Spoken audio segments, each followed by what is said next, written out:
full of twilight, cotton fields neath my feet, walking down memory lane to a lonesome heartbeat. Sa pagpapatuloy ng ating paghahanap ng mga gandang camping spot, sa probinsya ng Zambales tayo napadpad, na kung saan karagatan, kabundukan at mga ilog ang susunod nating pepwestuhan. Mama's on the porch with a Bible in her hand. Daddy's in the workshop mending things when he can. Panibagong istorya na naman ang ating maitatala sa ating pagmomoto camping, kasama ang ating mga kaibigan at iniidolo sa pagkakamping. Samahan nyo kami sa panibagong adventure na naman. Let it play. Stories of the common folk who've lost their way. Tunes about the fallen, the brave and the strong. Let me tell you now, that's what makes a great country song.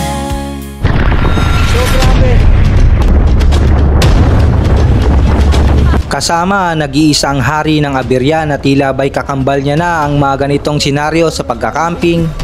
Hayaan nyo akong ipakita sa inyo ang mga tunay na kaganapan, maging masaya man yan o malungkot, sa mundo ng pagmomoto camping. Ito yung sinasabi ko, panibagong istorya na naman ang ating maitatala sa ating pagmomoto camping. Asa pare, yung bago namin test, tignan mo nangyari. Yes sir! Maulan na umaga ang ating paglalakbay ngayon, ang ating pagmomoto camping kasama ang ating Tarakam PH family, si Papa Reño, ang nag-iisa niyong papa, nakatuktok na siya. Congratulations kay Papa Reño at kay Mama Reño. Tapos kasama rin natin si Campy Joy, si Ian at saka si Joy na nasa tuktok ni Papa Ray. Siya yung unang pasahero nila dyan, So pupunta tayo ng Zambales sa Sitio Tangan,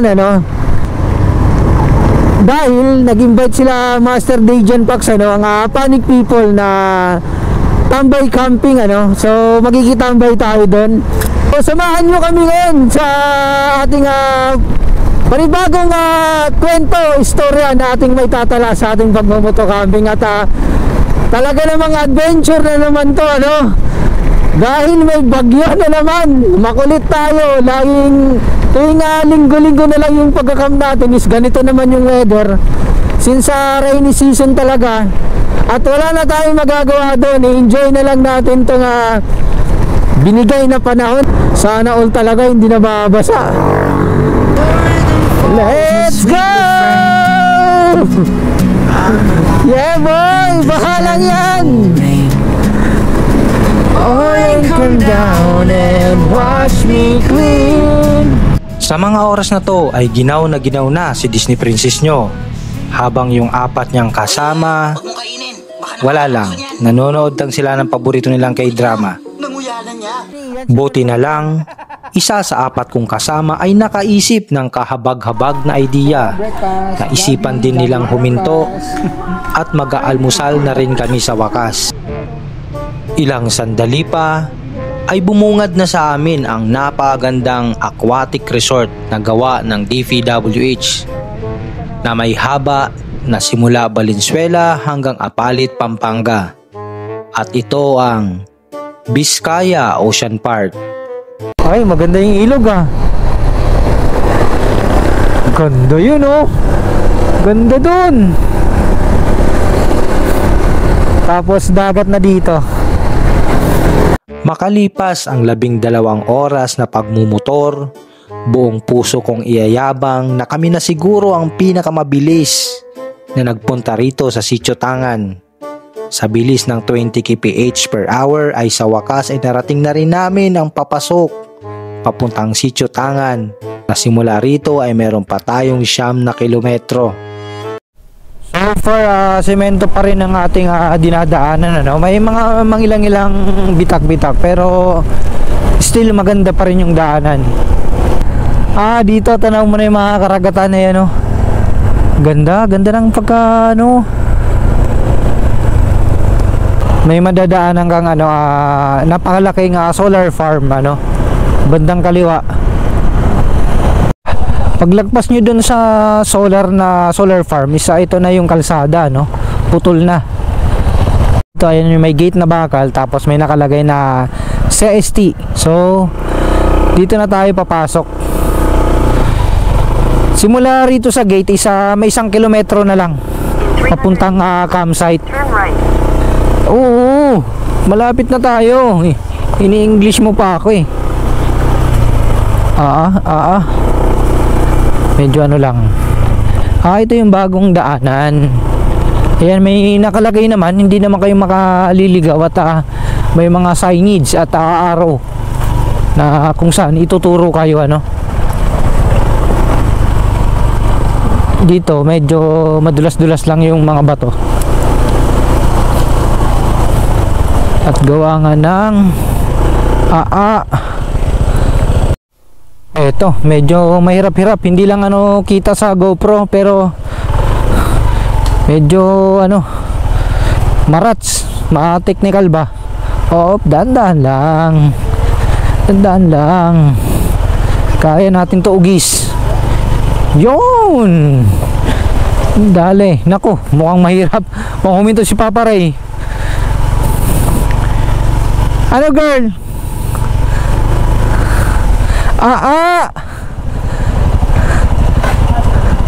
Mukhang mahirap yan, girl. Hindi ko na kinunan ng video ang mga sumunod na eksena at baka ma-stress ka pa. Pero kung tatanungin mo ako kung kaya ng motor, kayang-kaya naman, lalong-lalo na pag hindi naman sa'yo. Hindi, joke lang. Kaya talaga ng motor. Nakarating din. Master belated. Anniversary, Master. Pati Ma'am Angel. Ilang sandali pa ay sinalubong na rin tayo ng ating mga kaibigan sa pagkakamping at ang ating idol na si Master Pobreng Manlalakbay. Ito yung kalsada. Nahirapan kami, sir. Sir, good afternoon. Sa wakas. Then wrong, hit that power button and get the radio on. I sing along.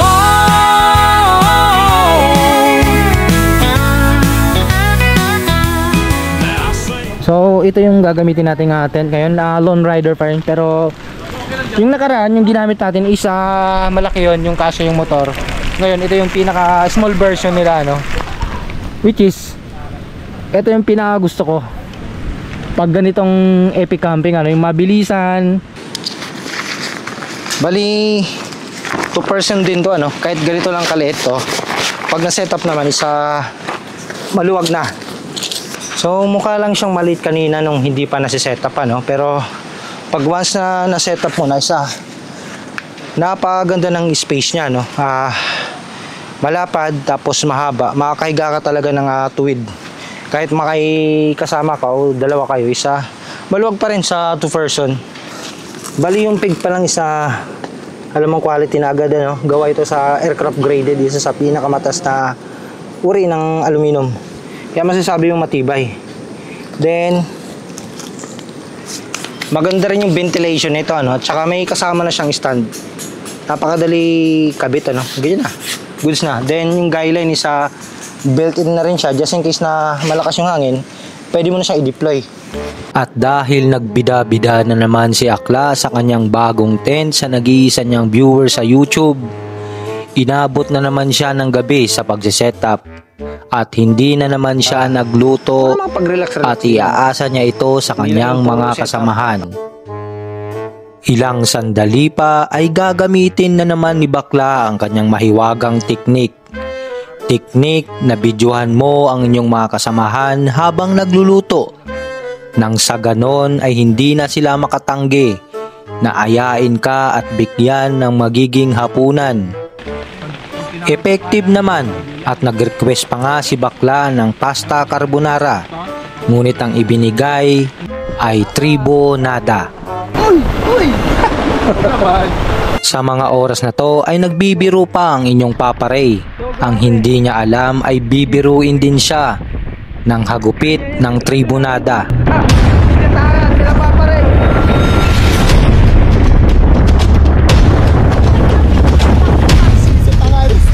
Grabe.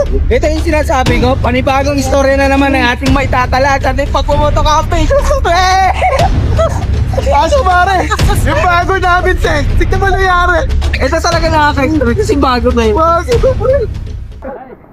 At pagkatapos ng nakaka-stress na pangyayari, ay in-enjoy na lang namin ang unang gabi dito sa Sitio Tangan. Birthday to you!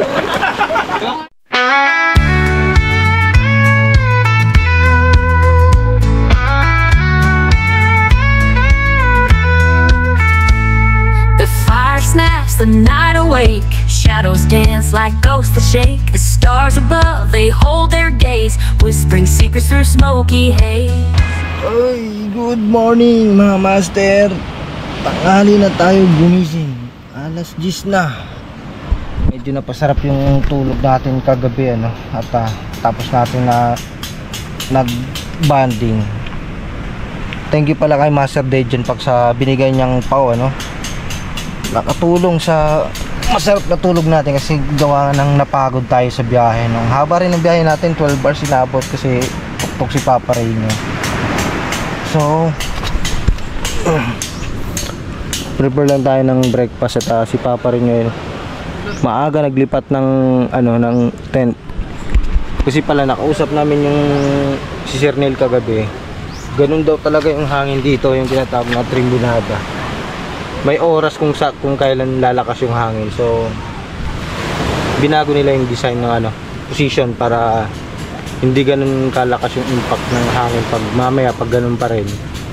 Kasi hindi na kami magaya kagabi. Habang kumakain na nag-aaligaga gawa nga yung mga tent nila sa natutumba sa lakas ng hangin ano. Kaya tayo naman safe tayo dito sa ating lone rider. Syempre lone rider yan. Muna tayo at hindi tayo makalabas gawa nga ng nag-uulan. Talagang dito lang talaga tayo sa tent ngayon buong araw. Nag-uumpisa na naman umulan, girl. Pero ika nga nila, masarap kumain pag ganito ganito yung weather. Sinangag, tuyo. Kaso wala tayo noon. Ang gagawin natin Hungarian sausage, tapos magsisilog tayo with San Marino. Right, kain na tayo. Sa loob lang tayo ng tent ngayon maglalagay at gawa ng maulan. Napakasarap ng kape. Lord, maraming salamat sa blessing at sa magandang pwesto na nahanap natin. Kain. Tayo sa spot nila Master Dejan Pak tsaka ni Pauvan.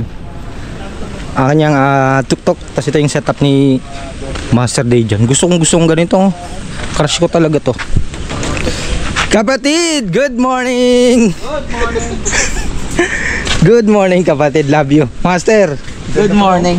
ang sarap ng tulog ko kagabi sa pao mo, Master. Kaso nagsarili ako Ayaw kong punasan ni Papa Ray Hanggang dito lang pre hindi maabot. Nagliligpit na. Huwag mo na isama yung Si Master Pob. Panalo talagang altitude Quality talaga.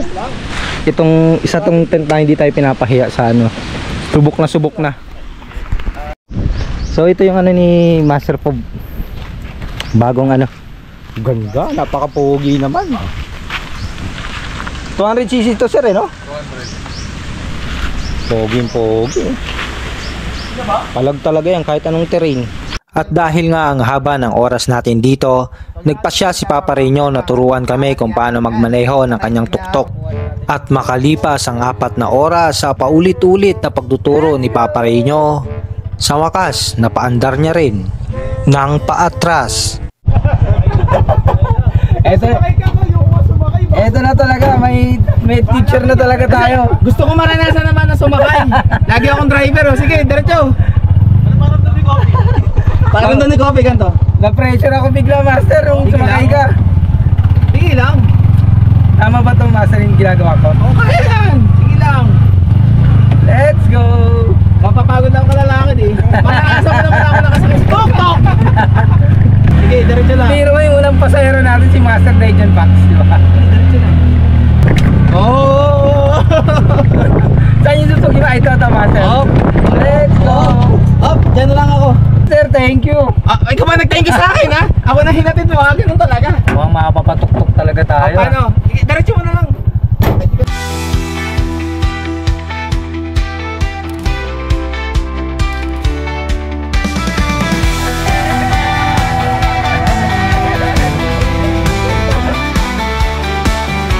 The engine rolls like a beast untamed through the open roads where legends are named. The sun's on my back, the wind in my face. Freedom calls me to a boundless space. Ride the wild wind, chase the endless sky, feel the fire burning as the miles fly by. No map, no change, just a heart that's free. The road is my home where I long to be.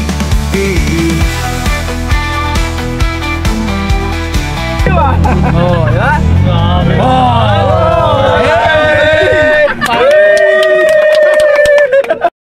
So, umaraw na ta. Sana may sunset. Yan, palubog na. Tapos, pinakamaganda sa ganito isa malamig na beer. Tapos, konting chicherya. Tapos, dito na tayo. Upo na tayo dito. Napaka-solid, Nandito ngayon sa napakagandang karagatan. Umiinom ng malamig na beer, Tapos pinagmamasdan mo ang napakagandang palubog na araw. Ganito kasarap pag moto camping, mag-camping. Gumala at mag-adventure, di ba? Although nakakapagod, magugutom ka, lalo pag sa pagmumotor, maulanan, maarawan. Pero pag ganito na yung senaryo, di ba? Tingnan niyo naman. Lahat ng pagod na yun isa baliwala. Napapalitan ng magandang experience, alaala na panibago nating maitatala sa ating kwento ng buhay, Whatever makes a great country song, let it play. Stories of the common folk who've lost their way. Ito na ang ating pangalawang gabi dito sa Sitio Tangan. Madalas ang ginagawa namin ay naglalaan kami ng oras upang magsalo-salo, magkamustahan at magkakilala. Ano naman ang vlog girl? Wala daw siyang vlog. Ramon po, nag-iisang Disney princess. At i-enjoy ang bawat sandali. But this heart's mine. I'll climb the mountain, I'll break the chain. No storm can stop me, not even the rain. Rise like the sun, burn through the haze. Good morning! Ito na ang ating pangalawang araw dito sa Sitio Tangan. Late na tayo nagising, alas 10 na. Gawa nga ng alas 4 na kami natapos kagabi nila Papa Dijan, Papa Ray, ako ni George. So, liligpit na tayo at yung mga ibang kaibigan natin, sila Jana, yung mga binisita natin kagabi sa dulo, sila Camping Diaries, isa lumipat ng ibang location sa Dayapa, which is yun naman talaga yung pupuntahan natin. So, susunod kami kasama si Kuya Jerks, si Ellie, Riding Ellie. Doon tayo mag-extend ng ating camping, So, sila Papa Ray, sila Papa Ian, at iba pa nating family sa Tarakang PH is uwi na. Sabay-sabay na rin kami pababa ng Maynila, So pack up lang tayo at ginising na lang tayo ni Mama Ray at ayan yung almusal natin. Nakibura out na naman tayo. At dahil masarap ang ating almusal, ibinigay ni Mama Ray nyo. Siyempre, hanapan natin ng magandang pwesto para habang nag-almusal tayo, ganito yung view natin sa tapat ng napakagandang karagatan. Magkakape. Sarap pakinggan, yung tunog ng alon ba? Habang nag-almusal ka.